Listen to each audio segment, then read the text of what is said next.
아멘. 자, 10절의 말씀 보시면 11절입니다. 따라서 하십니다. 하늘이 뭐하며 열리며 그랬습니다. 사랑하는 성도 여러분, 하늘 문이 열리면 마음 문도 열립니다.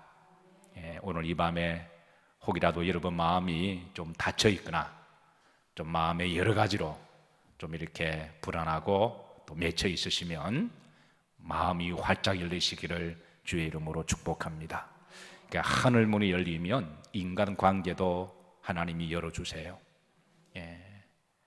하늘 문이 열리면 이 땅의 문제도 하나님이 열어주시고 풀어주시는 줄로 믿으시기를 주의 이름으로 축복합니다. 자, 베드로가 기도 시간 하나님 앞에 간절히 기도했을 때 하나님이 하늘 문을 열어주셨어요. 이 땅의 교회들이 하나님 앞에 간절히 기도하고 그래서 교회들마다 하늘 문이 열리는 교회와 또 성도들의 역사가 있으시기를 기도하십시다. 자, 오늘 본문 배경은 베드로가 욥바에서 이제 복음을 전했습니다. 그런데 오늘 43절, 9장 43절에 보시면 누구의 집에 머물렀을 때에 라고 되어 있는지, 그 집에 머물러서 기도의 시간에 기도할 때 하나님이 환상 중에 하늘을 열어주셨거든요. 자, 누구의 집에 머물렀는지 한번 보십시다. 베드로가 욥바에 여러 날이 있어 누구라 하는 시몬이라고 하는 무두장이의 집에 머무니라 그랬습니다. 사실 오늘 이 본절의 말씀은 한 절로만 되어 있기 때문에 그냥 쉽게 지나갈 수 있는 말씀이기도 해요. 그런데 오늘 이 한 절 속에도 이제 하나님 은혜가 있고 또 숨기는 자의 헌신과 또 수고가 있습니다. 자, 이게 이제 무두장이, 시몬을 무두장이라고 했습니다만은 이전 성경에 좀 익숙하신 분들은 비장의 시몬이라고 더 익숙하실 거예요. 그러니까 비장이라고 되어 있고 이번에는 무두장이라고 번역했는데 왜 이렇게 번역한지 모르겠어요. 차라리 비장이라고 그러지. 여러분, 무두장이가 무슨 뜻인지 아시겠습니까? 제가 미국에 유학 갔을 때 한국에 남아있는 내 동기가 이제 민영진 박사님하고 이번 새로 개혁개정을 번역했거든요. 그래서 가끔 만나면 제가 반 농담 진담 반 성경을 번역하려면 좀 잘하지 그렇게 제가 웃으면서 이렇게 농담 삼아 말하기도 하고, 지금은 노르웨이에서 이제 목회 활동하시고 우리 교회 오셔서 설교 한번 하신 적이 있으세요. 어쨌든 여러분, 무두장이가 무슨 뜻이죠? 차라리 피장 그러면 가죽 피자 그래가지고 장인장자에서 가죽을 다루는 사람이다. 그래도 한문을 좀 하시는 분들이 이해가 되시잖아요. 근데 무두장이 그러면 저도 잘 모르겠어요. 그래서 왜 이런 번역을 볼 때마다 그 친구가 보고 싶습니다. 이 가죽업을 하는 사람을 이야기합니다. 가죽업을 하는 이제 그 시몬이라고 하는 집에 머물게 되는데요. 자, 지난번 말씀에 베드로의 전도팀이 욥바에 와서 복음을 전합니다. 그래서 죽은 다비다도 살아나는 기적을 일어나게 되자 그 소문이 욥바 지역에 쫙 퍼져나갑니다. 그래서 그 소문을 들은 사람들 중에 오늘 시몬, 피장의 집 시몬이라고 하는 사람이 그 소문을 듣고 복음을 받아들이고, 그리고 베드로의 전도팀을 자기 집에 모셔서 욥바에 언제 동안 계실지는 모르겠지만 성령께서 이제 머물라고 하시는 그 기간이 언제까지인지는 모르겠지만 우리 집에 오셔서 우리 집을 영적인 본부로 삼으시고 복음을 전하실 것을 그렇게 강구를 했습니다. 자, 우선 이 시몬, 피장의 시몬이 이 복음을 들었습니다. 복음을 듣지 않고서야 그 사도 베드로의 전도팀을 집으로 모실 수가 없는 거죠. 그래서 누군가가 복음을 전했고 그 복음을 들은 사람 중에 대표적인 한 사람이 오늘 시몬이라고 하는 사람인데요. 사랑하는 성도 여러분, 우리 그리스도인들은 복음의 소문을 우리가 잘 내야 할 줄로 믿으시기를 주의 이름으로 축복합니다. 어쨌든 우리 그리스도인들은 제가 늘 강조하지만 내 삶의 현장이 선교회 현장이다. 그리고 우리는 복음을 소문내도록 부르심을 받은 선교사들이다. 그래서 우리가 저 먼 곳에 우리가 가지 않아도 내 삶의 현장이 선교의 장이라고 믿고, 그리고 우리가 복음을 지혜롭게 겸손하게 잘 섬기면서 그렇게 전한다면 그분들은 다 선교사들입니다. 그래서 누군가가 전했기에 시몬이 복음을 받아들인 거죠. 그래서 우리 교인들은 예수님에 대한 소문을 자주 늘 내시기를 주의 이름으로 축복합니다. 어쨌든 마음속에 늘 영혼 구원에 대한 소중함, 하나님이 영혼 구원을 귀하게 여기신다는 하나님의 마음을 가지고, 그래서 우리가 평소에 잘 숨기고 지혜롭게 하셔서 늘 복음에 대한 마음을 가지고 계셔야 돼요. 그게 하나님이 원하시는 마음입니다. 그래서 이제 예수님 소문을 잘 내시고요. 또 우리가 뭐에 대한 소문을 잘 내야 할까요? 교회에 대한 소문. 우리 영일교회는 참 좋더라. 꼭 어떤 사람이 꼭 그렇게 이야기하면, 교회에 대해서 부정적으로 말을 하면, 다른 교회는 몰라도 우리 영일교회는 좋습니다, 그렇게 하시면 그게 또 맥혀요. 다른 교회는 내가 말할 바는 못 되겠지만 옆으로 보시면서 우리 영일교회는 참 좋습니다, 우리 한번 인사하시죠. 성도가 교회 소문 잘 내야 돼요. 그리고 그 다음에 누구 소문 잘 내야 돼요? 내 입으로 말하기는 좀 그렇지만, 또 어떤 사람은 요즘 뭐 목사들 그러면, 내가 다른 목사님들은 모르지만 어느 목사님은 좋더라. 좀 쑥스럽기는 하지만 뭐 여러분 비웃지 않아도 저 압니다. 제가 부족한 걸 알지만, 그래도 우리가 우리끼리 소문 내야죠. 그리고 누구 소문 잘 내야 돼요? 성도들 소문을 잘 내야 돼요. 제가 봐도 우리 교인들 중에 훌륭한 분들 참 많으세요. 그래서 교인 소문을 잘 내야 돼요. 소문을 들어야 전도가 되죠. 그래서 누군가가 소문을 내었기에 시몬이라고 하는 사람이, 여러분 이 시몬이라고 하는 사람이 오늘 이 한 절밖에 없지만은, 이번 보이지 않는 헌신과 손길이 없었다면 그 다음 역사가 일어나지 않았을 거예요. 여러분 남을 집에 초대해서 밥 한 끼 대접해도 그게 하루 종일 부산을 떨어야 됩니다. 그런데 한두 사람도 아니라 베드로의 전도팀이니까 그 사람들을 집에 불러서 성령께서 있으라고 하는 기간까지 여기에서 머무시고, 여기에 헤드코어를 삼으시고, 그리고 복음을 전하시라고 하는 것은, 이거는 정말 보통 믿음이 아니에요. 이제 명절이 다가오죠. 명절이 다가오면 한편으로는 가족에 대한 만남의 기쁨도 있지만, 한편으로는 빨리 보고 빨리 갔으면 하는 그런 마음도 있다고 그러더군요. 그래서 이 시몬의 믿음과 헌신과 섬김이 없었다면 베드로와 전도팀이 요바에 머물면서 마땅히도 갈 데도 없고,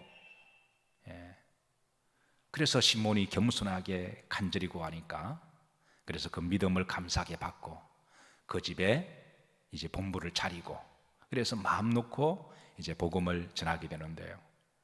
이 보이지 않는 이 시몬의 헌신, 성경은 한 절밖에 안 다루고 있지만 매 시대마다 오른손이 하는 일을 왼손이 모르게 오직 주의 이름으로 헌신하고 숨기는 이 시몬과 같은 많은 성도들이 있는 줄로 믿고, 저는 하늘에 이런 분들의 상이 많으리라고 믿습니다. 오늘 이 시대에 여러분 시몬들이 되시기를 주의 이름으로 축복합니다. 자, 9절입니다. 오늘 이제 9절에 보시면 자, 이튿날 그들이 길을 가다가 그 성에 가까이 갔을 때 베드로가 뭐 하려고? 기도하려고 어디에 올라가서? 지붕에 올라가니, 그 시각은 제 몇 시더라? 베드로의 기도 시간을 밝히는데 시간까지를 알려주고 있습니다. 몇 시더라? 제 6시더라. 지난번에 사도행전 3장 1절에 보면 베드로가 성전에 올라갈 때도 기도 시간을 이야기를 해줍니다. 자, 다시 한번 확인해 볼까요? 자, 제 몇 시 기도 시간에 구시 기도 시간에, 그러니까 기도 시간에 구시를 알려주고 있습니다. 그러니까 이번에는 6시더라. 그러니까 히브리인들의 믿음 있는 사람들은 하루에 3번 기도 시간을 가지고 있다고 말씀드렸죠. 그게 해 뜰 때, 그리고 해가 정오에 떴을 때, 해질 때. 그래서 6시는 해가 정오에 있을 때를 이야기합니다. 9시는 오후 3시를 이야기하고요. 그래서 하루에 3번, 해는 하나님의 임재를 상징하거든요. 그래서 해가 떠오를 때를 하나님이 하루를 시작하게 하시고 이제 나에게 생명을 주시고 하나님과 동행하신다고 하는 그런 믿음으로 해 뜰 때, 지금으로 말하면 새벽 예배 시간이라고 보시면 돼요. 그리고 이제 정오에 해가 정오에 있을 때, 그리고 해가 질 때, 그렇게 해의 기준을 맞추어서 하루에 3번 기도 시간을 베드로가 가지고 있을 거예요. 그리고 그 기도 시간에 맞게 이제 기도의 장소에 가서 기도를 할 때에, 그때 이제 하나님께 하늘문을 열어주셔서 신비한 환상을 보여주십니다.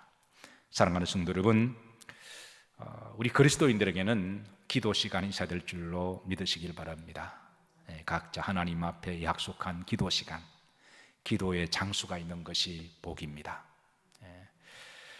자, 그래서 이 기도 시간에, 자 10절에 보십니다. 10절에, 자 그가 시장하니 먹고자 하며, 이제 기도를 간절히 기도하다 보니까 배가 고프겠죠. 간절히 기도하고, 근데 배가 고프고 이제 이렇게 또 시몬의 집에서 이제 식사 대접을 하려고 막 그러는데, 그때 후렴절입니다. 황홀한 중에 그랬습니다. 그러니까 신비한 영적 체험을 비몽사몽간에 기도 중에 하게 되죠. 황홀한 체험을 하게 되는데요. 자 11절입니다. 뭐가 열리며? 하늘이 열리며. 여러분, 우리가 기도를 간절하게 하다 보면 하나님이 꼭 이렇게 가만히 보시고 계시다가 하나님이 때가 되면 하늘문을 열어주세요. 베드로가 기도의 시간에 늘 기도했잖아요. 한 번 기도한다고 하늘문이 활짝 열리면 얼마나 좋을까요? 그래서 하나님이 이렇게 기도 시간을 가만히 보고 계시다가 간절히 기도하면 하나님이 때가 되시면 하늘문을 열어주시는데, 자 거기에 이제 큰 보자기가 하나 내려옵니다. 기도하는데 하늘문이 열렸을 때 베드로가 얼마나 황홀했을까요? 아마 여러분들 중에도 영적 체험을 하신 분들이 계실 거예요. 그때 그 영적인 황홀함, 그 기쁨, 은혜가 충만한 신비한 그런 영적인 마음을 가지고 그렇게 하늘에서 뭐 하나가 쭉 보자기 같은 게 내려옵니다. 그런데 그 보자기를 보니까 그 황홀하고 신비하고 놀라운 것들이 갑자기 싹 사라지면서 전혀 황홀하지 않는 그런 장면이 바뀌어요.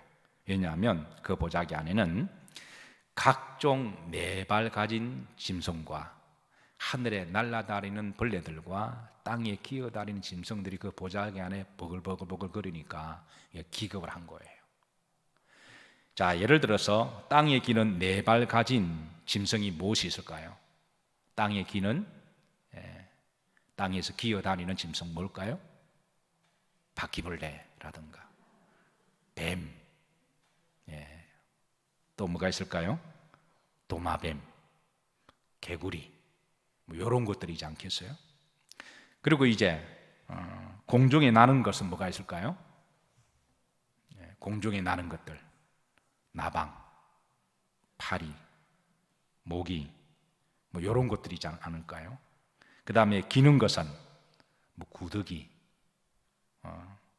뭐 이런 것들이 또 뭐 이렇게 뭐 지렁이, 이런 것들일 겁니다.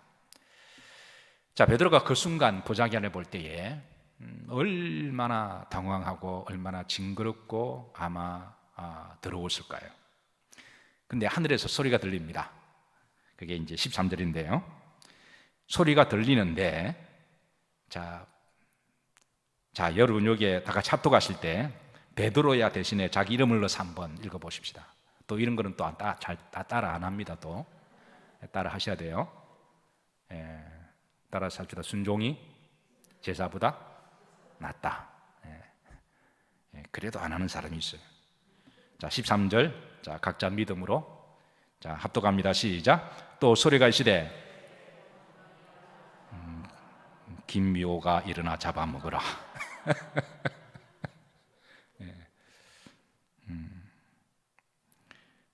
베드로야 일어나 잡아먹으라. 자, 그것도 산채로 먹으라 그래요. 한번 개구리가 징그럽지만 살짝 구우면 그래도 뒷다리가 먹을 만해요. 메뚜기도 그렇고. 근데 산채로 먹으라 그래요. 자, 14절 보십시다. 자, 베드로 대신 여러분 이름을 넣어서 한번 하시죠. 시작. 기만세가 이르되 주여 그럴 수 없나이다. 속되고 깨끗하지 아니한 것을 내가 결코 먹지 않아야나이다 한데 먹지 못하겠다 그러죠. 우리 마음이나 베드로 마음이나 사실 똑같죠. 근데 베드로가 먹지 못하겠다는 이유는 두 가지입니다. 첫 번째는 여기 말씀 보면 내가 속되고 깨끗하지 아니한 것을 결코 먹지 아니하였나이다 그랬습니다. 아니하였다. 영어 성경 보면 여기 이제 현재 분사로 되어 있거든요. 현재 분사는 과거부터 현재까지의 이제 과거의 시제는 사실은 과거인데, 그러니까 옛날부터 지금까지 안 먹었다는 겁니다. 왜냐하면 레위기법에 의하면은 레위기법 11장이 보면 구약 율법대로 부정한 음식을 먹지 말라 하셨으니까 자기는 율법대로 하나님이 말씀하지 않으셨냐고, 그래서 내가 지금까지 안 먹었습니다 라고 지금까지 나는 율법을 지켰다라고 하는 그런 신앙의 정당성입니다. 그래서 베드로가 당당하게 먹지 못하겠습니다 라고 그렇게 한 거죠. 자, 그런데 진짜 이유는 뭘까요? 율법을 주신 분이 하나님이시죠. 그럼 율법을 주신 분은 율법을 바꿀 수도 있으신 거잖아요. 그래서 구약일은 먹지 말라 하시는데 신약일은 먹으라 그러면 법을 정하는 분이 하나님이시니까, 그러면 그것도 하나님이 율법을 정하시는 분이니까 먹지 말라 그러면 먹지 마라 그러시고, 좋아하라 그러면 좋아하시고, 우하라 그러면 우하시는 걸 따르는 게 순종이잖아요. 아멘이신가요? 그러니까 내가 내 마음에 맞고 나에게 이득만 되는 것만 받아들이면 그건 반쪽짜리 순종이잖아요. 그래서 하나님이 먹지 말라 하지 할 때는 안 먹은 건 잘한 거지만 또 먹으라 그러면 또 그것도 먹는 게 순종이죠. 근데 베드로가 하나님께 먹지 못하겠습니다 라고 하는 진짜 이유는 뭘까요? 먹기 싫어서 안 먹는 거예요. 더럽고 징그럽고. 그러니까 이게 이제 사실 본 마음이죠. 이게 바로 순종이 힘든 이유가 바로 여기에 있습니다. 우리가 순종을 하면서 내가 축복을 받고 내가 하고 싶은 것 하고 내 이름이 드러나면 내가 순종하겠습니다 그러지만, 그러나 정반대가 되면 이게 순종하는 게 쉽지가 않은 거죠. 자, 여자들이 가장 징그럽게 여기는 벌레와 짐승 중에 뭐가 있을까요? 쥐. 또 어떤 분들은요, 사람마다 물론 다르겠습니다만은 어떤 여자분은 새를 그렇게 무서워하더군요. 새만 보면 거의 기겁을 하는 분을 제가 봤습니다. 그런가 하면 어떤 사람은 또 모기가 그렇게 싫대요. 어떤 사람은 뱀, 아마 보편적으로 뱀을 가장 징그럽게 여기지 않을까 생각하는데요. 어떤 사람마다 다 다릅니다. 제가 이제 한 주 동안 말씀을 묵상하다가 그저께 우리 예리 보고 제가 물었습니다.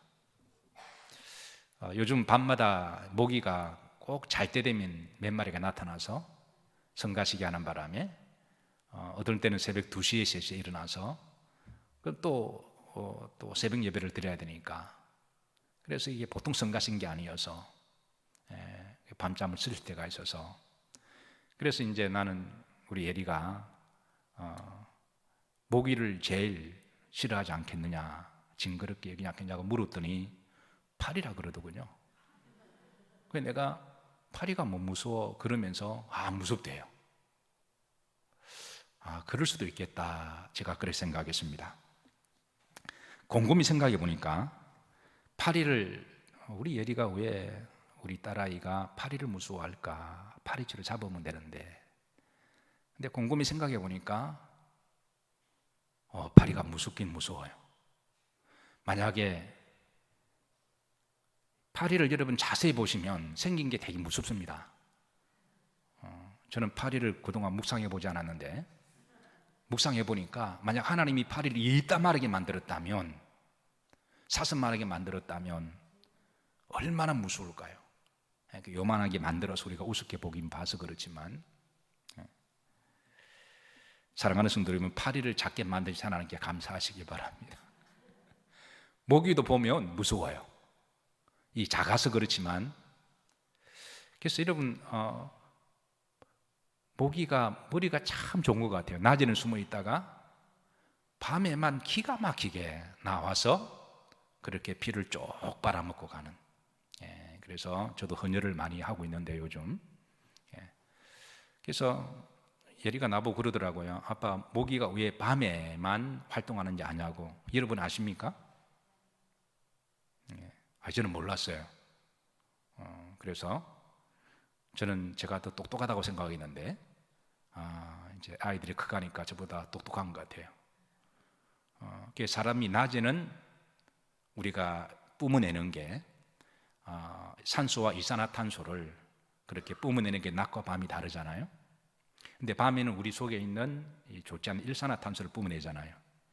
모기가 그 소리를, 그 일산화탄소를 그거를 알고 밤에 찾아온다는 거예요.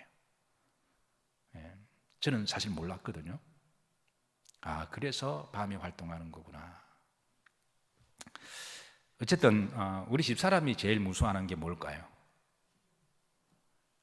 쥐를 어떻게 하셨어요? 쥐를 제일 무서워합니다. 어젯밤에도 다리에 쥐가 난다고 2번이나 아이 다리야 뭐 제가 어떻게 해줄 수가 없어서, 저도 가끔 잘 때 이제 다리 쥐가 날 때가 있는데, 하루는 미국에서 이제 가끔 집사람과 제가 다리 쥐가 잘 나니까 우리 예리가 나보고 아빠, 쥐를 물리치는 방법이 있대요. 뭐냐 그러니까 고양이를 키우자 그러더군요. 그때는 어릴 때 한국말을 잘 못했으니까 그러니까 쥐를 거지로 생각한 겁니다. 좀 웃었던 생각이 있는데, 역사의 아이러니한 사건 가운데 하나가요, 파리를 제일 무서워하는 나라가 있었습니다. 어느 나라일까요? 애굽이었습니다. 그 거대한 제국 애굽에 파리가 너무너무 무서워서 파리 신이 있었습니다. 그게 이제 바알세붑이라고 하는 신인데요. 들어보셨죠? 바알세불이라고 발음하기도 하는데, 바알은 신들 중에 왕이라는 말이고 세붑은 파리입니다. 적나라하게 말하면 똥파리거든요. 그러니까 이 애굽 사람들이 당시에 이 파리가 전염병을 옮기고, 그리고 파리떼가 이렇게 있게 되면 여러 가지 뭐 안 좋은 일들이 생기니까 그 파리 신을 달래기 위해서 파리 형상을 만들어 놓고 파리 신을 섬기면서 그래 제사를 드렸던 그 애굽 사람들의 신이 있는데요. 근데 하나님이 출애굽 중에 그 10가지 재앙 중에 4번째 재앙이 파리 재앙이잖아요. 그거는 신들에 대한 재앙이거든요. 애굽 사람들이 그렇게 자기들의 생명을 주로 모시는 그 신들을 하나님이 재앙으로 내렸을 때, 너네들이 믿는 신들이 너희를 구원하나 보라, 이거를 교훈 주기 위해서 이렇게 하나하나 그 애굽 사람들이 신들을 치시거든요. 그럴 때 4번째 그 똥파리 왕 신을 하나님이 치실 때, 그들의 파리가 저들을 아무런 도움이 되지 못한 하나님 알게 하시기 위해서 그 파리 재앙을 내리신 사건이 바로 그때서 그 사건이죠. 어쨌든 애굽 사람들은 파리에 대한 굉장히 두려움이 있습니다. 무섭고 징그럽게 생각하는데, 하나님이 그 파리 재앙을 온 애굽에 내릴 때에 그들이 얼마나 기겁을 했을까요? 어쨌든 역사의 아이러니 속에도 이제 또 파리를 무서워하는 그런 사람과 또 나라도 있다는 것을 우리가 알 수가 있습니다. 하나님은 필요하시면 얼마든지 똥파리를 통해서도 심판하시는 하나님이시다. 저희 집안에 짐승이 많이 들어왔어요. 뱀, 모기, 바퀴벌레 이런 것들은 수시로 들어오고, 제가 미국에 이제 유학 가서 신학교 앞에 아파트가 있었는데 아파트가 아주 허름한 아파트였습니다. 그러니까 나무로 지어졌고 뭐 한 100년이 더 된 것 같아요. 예, 허름한 제가 사는데, 근데 그러다 보니까 그러니까 쥐가 잘 들어와요. 예, 생쥐들이 잘 들어와서 하루 우리 아이들이 또 어릴 때입니다. 그래서 이제 쥐가 들어왔는데요. 저는 우리 아이들이 쥐가 들어왔을 때 저는 공중부양하는 걸 제가 봤습니다. 평소에 좀 방을 치우라 뭐 하라 그러면 그렇게 덤 뜨던 아이들이 얼마나 빠른지 쇼파이고 날아다니고 뭐 쥐들은 난리를 피워요. 저는 그때 우리 집사람의 행동이 그렇게 빠른 줄 몰랐어요. 그래서 그때 이제 쥐를 잡는다고 난리가 피운 적이 있었고요. 한 번은 이제 또 볼티모어로 와서 사택에 있을 때 그때 또 쥐가 한 마리 들어왔는데, 그래서 또 그때도 난리를 피웠습니다. 그때 이제 쥐를 잡고 급해서 나무를 했고 뭐 신발을 던졌는데 띨띨한 쥐가 제가 던진 신발을 맞고 기절한 적이 있어요. 제가 신발로 쥐를 잡기도 하고 뭐 나무로 잡기도 하고 그래서 쥐가 더 없나 하고 이렇게 둘러봤더니 옷장에 갓 태어난 쥐들이 6마리가 그렇게 꼬물꼬물꼬물 있더라고요. 그래서 그 집안의 옷장에, 그래서 그 애들을 보고 애들이 또 기겁을 하고 그렇게 해서 또 처리한 적이 있고요. 뱀도 자주 들어왔어요. 그 교회 사택 주변에 산들이 있어서, 그래서 주변에 쥐들, 이렇게 뱀들이 이제 많았는데 하루는 뱀이 들어왔는데 난리가 난 거예요. 그래서 그 뱀을 잡아서 갖다 버렸는데 집사람과 아이는 우리 집에 뱀이 한 번 들어온 걸 알고 있습니다. 근데 사실은 한 번 더 들어왔어요. 아무도 없을 때. 근데 제가 왜 말하지 않았냐면 그거 말했다가 우리 집이 뱀 나오는 집이라고 애들이 기겁을 하고 가출할 것 같아서, 그러니까 집을 무서워할 것 같아서 제가 말하지 않았는데 오늘 밤 제가 처음 이야기합니다. 어쨌든 그렇게 집에 이제 뱀이 들어오기도 하고 그랬는데요. 자, 오늘 이 베드로가 환상 중에 그 하나님이 기가 막힌 환상이라고 생각했는데 그 보자기 안에 각종 벌레들, 기는 것들, 파충류들, 징그러운 것들이 그 안에 가득가득한데요. 그거를 잡아먹으라 그러시는 거예요. 자, 그래서 베드로가 내가 먹지 못하겠습니다 라고 그렇게 불순종해요. 근데 15절에 보십시다. 15절에 자, 다 같이 합독합니다. 또 두 번째 소리가 이르되 하나님께서 깨끗하게 하신 것을 내가 속죄다 하지 말라 하더라. 재밌는 거는 구약에는 더럽다 그랬는데 신약에서는 또 깨끗하다고 말씀하세요. 그러니까 여러분, 이것이 말씀이 충돌이 아니라 율법을 정하시는 분이 누구예요? 하나님이시잖아요.